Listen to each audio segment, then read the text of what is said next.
Alright, welcome back. So, for the past few videos, we've been learning how to detail, we've been learning how to draw, we've been learning how to shade.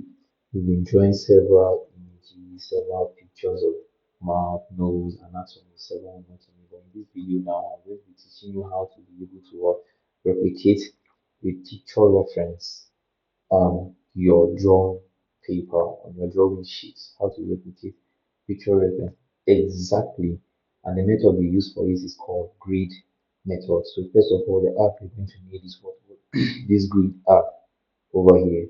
So if you don't have a grid art yet, so you go towards your app store, you click on what you search. So you're going to search for grid art.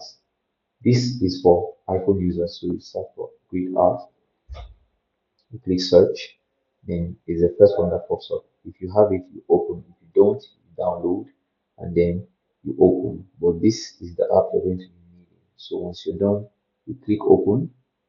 So you click open, it opens. So the first thing you're going to do is what click on grid art. As you click on grid art, so you see photos. You click on photos.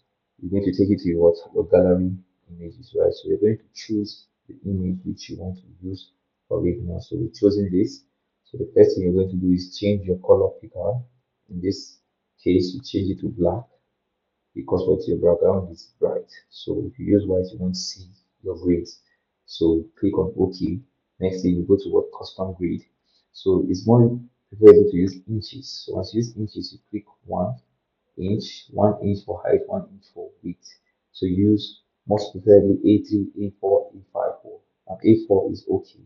But depending on the size of the drawing you want to use, you adjust your image and you click done.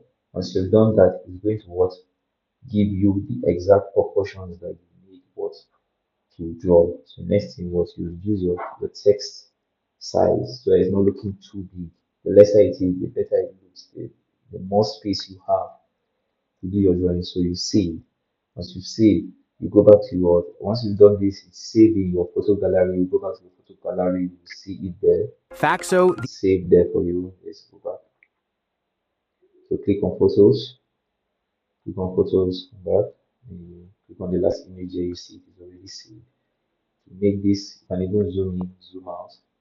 Yes, zoom in so that you can be able to see your image properly and it doesn't mess with the quality of the image. So make this properly, you can pop out the parts you don't need and then voila, you have what perfectly graded image.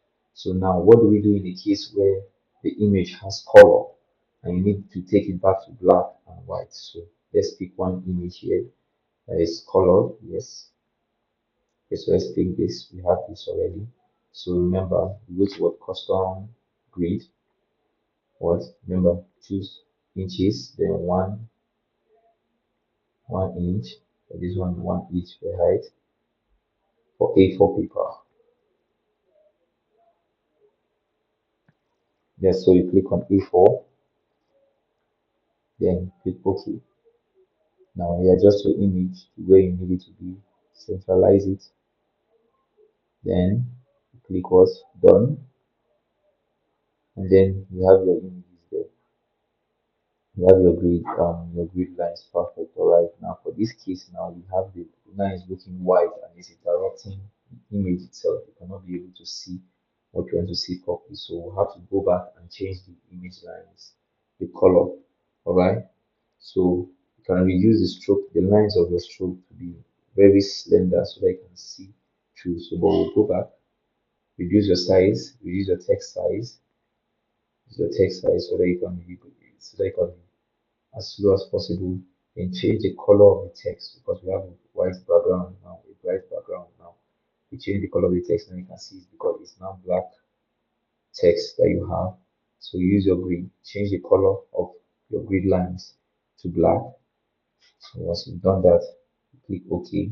You still have to go back and custom it. It's already still here, so you click on it, click done. Now you can see now that you have what a good what graded image.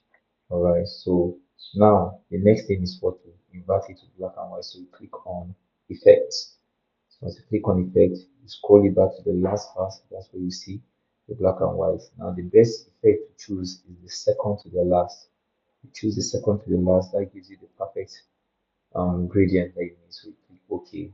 Now you have it black and white. You can zoom in and zoom out in real time. You can use it to draw whatever you want to draw. Now you save.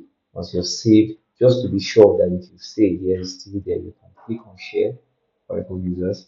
Go click on save image and then go back to your photos and click on it and then you see it's there.